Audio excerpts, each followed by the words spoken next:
रूस यूक्रेन के बीच काफी समय से युद्ध जारी है। ऐसे में हर किसी की नजर इन दोनों देशों की गतिविधियों पर रहती है। माना जाता है कि इन दोनों देशों को अलग अलग देशों का सपोर्ट मिला हुआ है। ऐसे में रूस और यूक्रेन की कोशिश भी यही रहती है कि ये अपनी छवि दूसरे देशों की नजर में खराब न करें। लेकिन इन दोनों देशों के बीच जारी तनाव का खामियाजा दूसरे देशों के लोगों को भी भुगतना पड़ रहा है। गौरतलब है कि ये चिंता जाहिर की गई थी कि यूक्रेन और रूस के बीच ग्रेन शिपमेंट्स की अनुमति देने वाले समझौते के टूटने से अनाज की कीमतों में बढ़ोतरी होगी।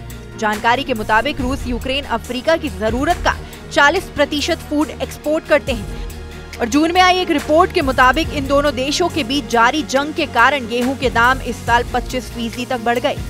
दरअसल रूस पर आरोप लगा कि वो खुद तो एक्सपोर्ट कर पा रहा है लेकिन यूक्रेन के जहाजों को रोक रहा है।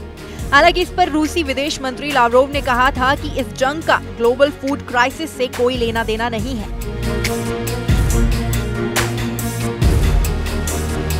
ऐसे में 27 जुलाई को पुतिन ने अधिकांश अफ्रीकी देशों के नेताओं और अधिकारियों से कहा कि रूस ग्लोबल फूड क्राइसिस से निपटने के लिए हर संभव कोशिश कर रहा है। पुतिन ने 2 दिवसीय रूस अफ्रीका शिखर सम्मेलन के उद्घाटन सत्र में इस बारे में बात की। रुकी हुई ब्लैक सी ग्रेन डील पर चर्चा करते हुए उन्होंने वादा किया कि रूस 6 अफ्रीकी देशों को अनाज की निःशुल्क शिपमेंट करेगा। उनका कहना है कि रूस खास तौर से जरूरतमंद राज्यों और इलाकों को मानवीय सहायता देना जारी रखेगा। उनका कहना है कि वे संसाधनों के वितरण की एक निष्पक्ष प्रणाली के निर्माण में सक्रिय रूप से भाग लेना चाहते हैं।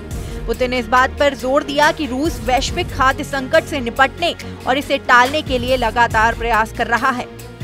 पुतिन ने कहा कि रूस अगले 3 से 4 महीनों में जिम्बाब्वे, माली, बुर्किना फासो, सोमालिया के अलावा इरिट्रिया और मध्य अफ्रीकी गणराज्य को 50,000 टन तक अनाज सहायता भेजने का प्रयास करेगा। इसके अलावा 27 जुलाई को पुतिन ने जिम्बाब्वे के राष्ट्रपति को एक हेलीकॉप्टर उपहार में दिया है। माना जा रहा है कि वे सेंट पीटर्सबर्ग में अफ्रीकी नेताओं के समर्थन की मांग कर रहे हैं। जिम्बाब्वे के सूचना मंत्रालय ने सोशल मीडिया पर जानकारी दी कि राष्ट्रपति पुतिन ने राष्ट्रपति एमरसन को हेलीकॉप्टर दिया है।